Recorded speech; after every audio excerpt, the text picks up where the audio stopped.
I got an angel on my shoulder, a devil in my head.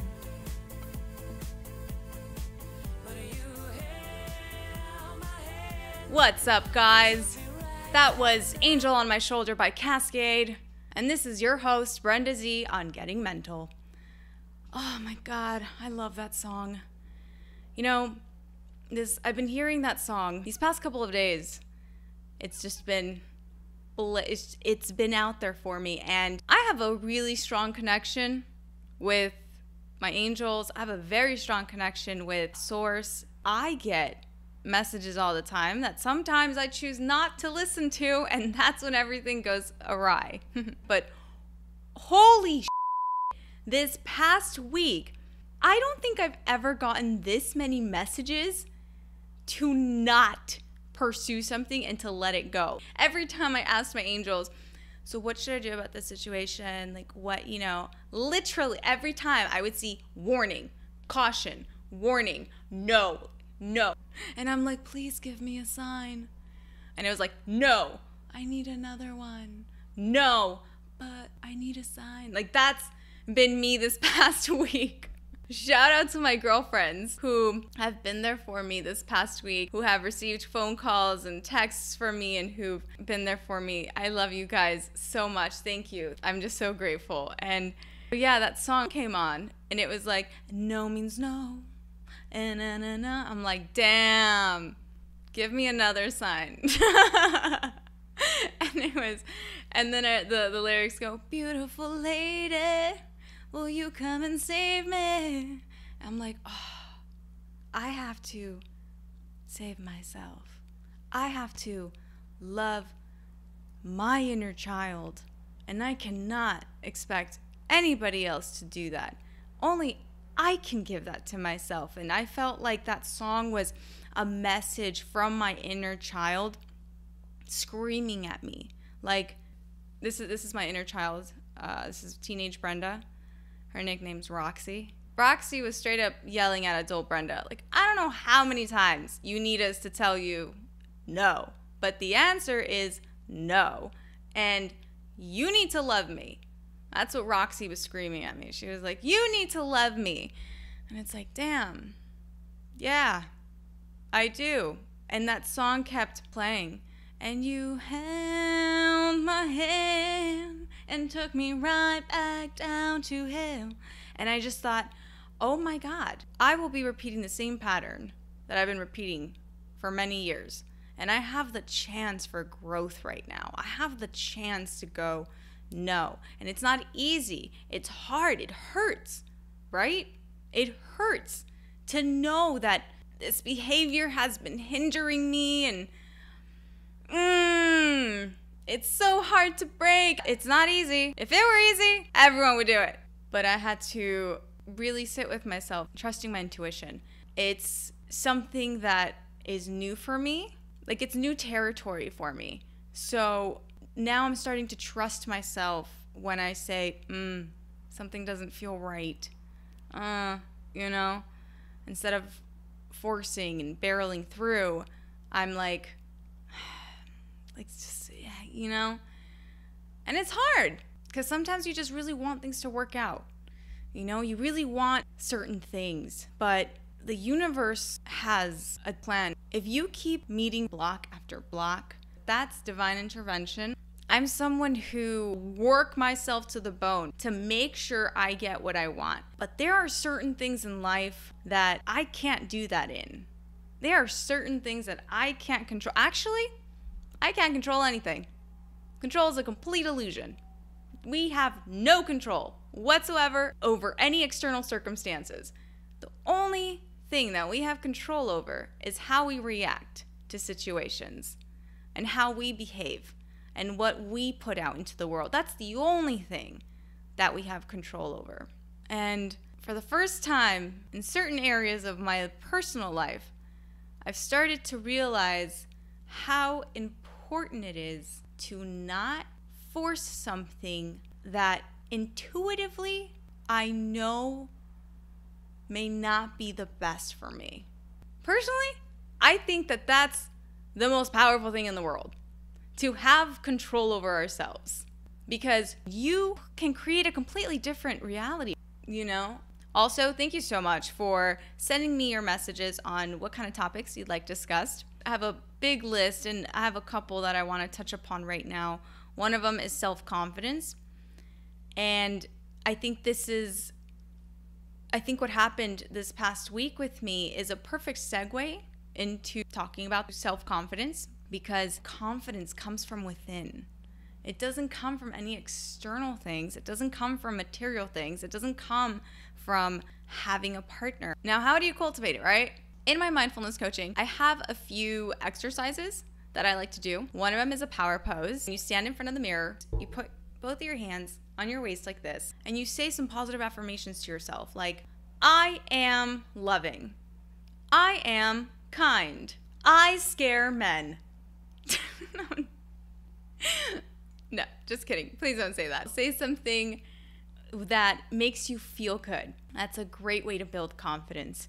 Another way to build confidence is taking risks, not being scared of failure. And if things don't go the way you want, get back up, recalibrate, and attack. And you just keep getting better and better and better. And that's when you start to trust yourself so much more. And you're like, I can do this. Because you can, and you will. Another question I got was, how did you overcome obstacles to become successful?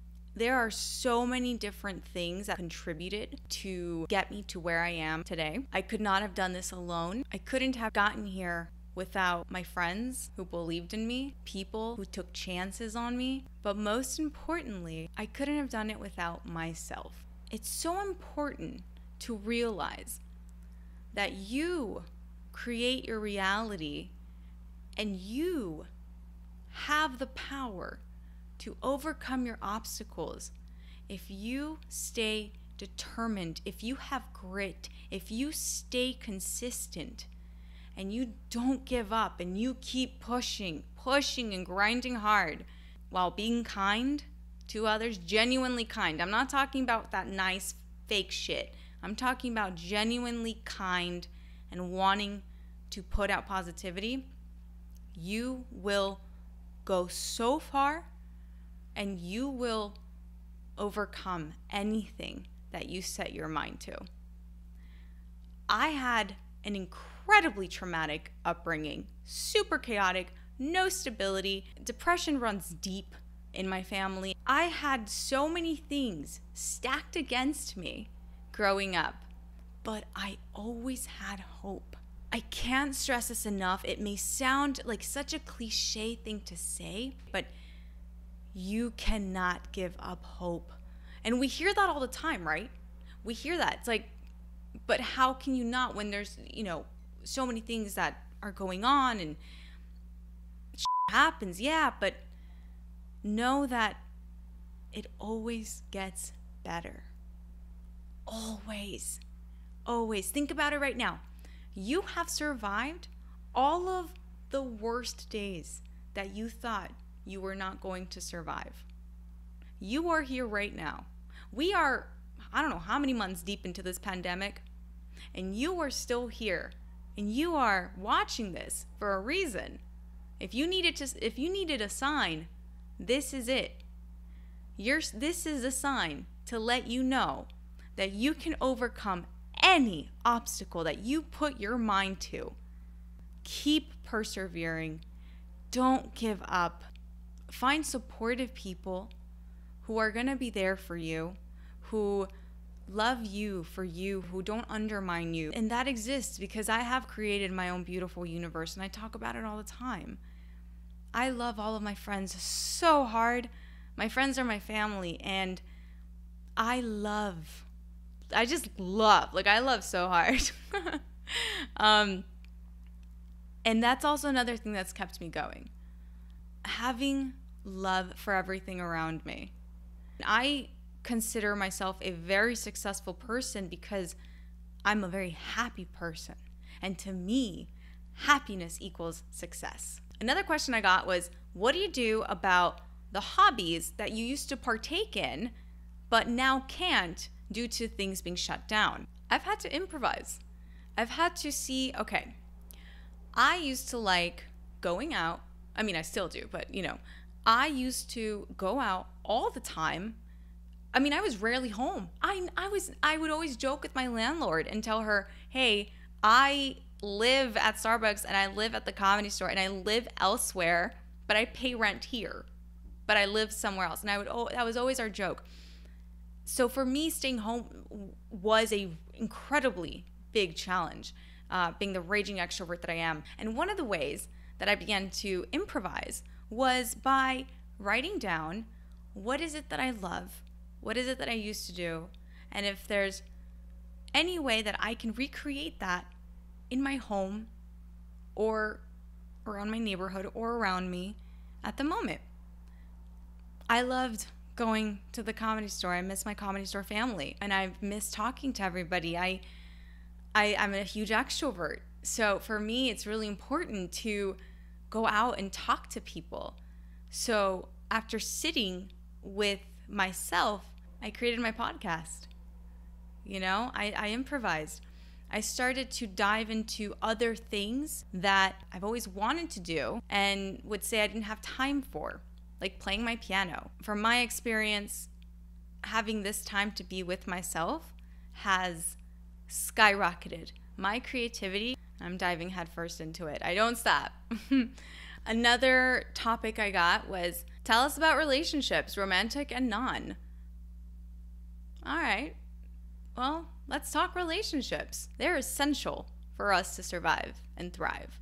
Nurture your relationships. Nurture positive, supportive relationships. Tell your friends you love them. Cheer for your friends. And cultivate beautiful relationships around you that are an equal give and take. And it's so important to nurture them. Like for me, I'm a ride or die.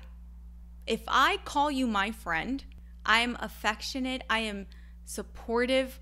I will go to bat for my friends. I will be their biggest cheerleader. I love my friend. Like, I love hard. And that's always been a strong suit for me, I feel like, because my friends have been my family since I was a kid. I've learned to nurture relationships in my life. And that's why I have long-term, beautiful, deep, intimate, loving, supportive relationships in my life. And it's not, dandelions and roses all the time. You're gonna hit some bumps in your friendships or romantic relationships. I feel that any bumps are just ways for you to grow your relationship, as long as those bumps aren't toxic to yourself and the other person. Like, for example, if someone starts to be emotionally abusive towards you, mentally abusive, physically abusive, bye-bye, we're done, we're cutting this. This ain't no fucking bump in the road. This is a friggin' mountain. And this isn't something that you should never allow. But, sometimes misunderstandings happen, or somebody will have a short temper. One day someone isn't feeling well and it's like, yo, dude, like, not cool. And that's where effective communication comes in. Effective communication is everything. Telling people how you feel, not assuming what you think they're feeling, being direct with people. It's incredibly important, not beating around the bush. And it's easier said than done, right? But it's going to save you so much time and anxiety instead of ruminating and assuming in your head. And for me, relationships are everything in life. That's what life's about. Right now we are in a stressful time where we're told to stay at home and not talk to people and stay away. It goes against what we're supposed to do, but we're not alone. We're all in this together. That doesn't mean that your relationships have to fall to the wayside. Opposite, actually. Get closer with your friends emotionally, more intimately, bond over deeper stuff. We can socially distance. Let's keep building this relationship. And yeah, I'm going to leave it there. Please don't forget to check out Getting Mental Pod on Instagram, my other Instagram, Sweet Thoughts Travel, my website, Sweet Thoughts Travel. All right, guys, I love you guys, and I will see you next week. Bye.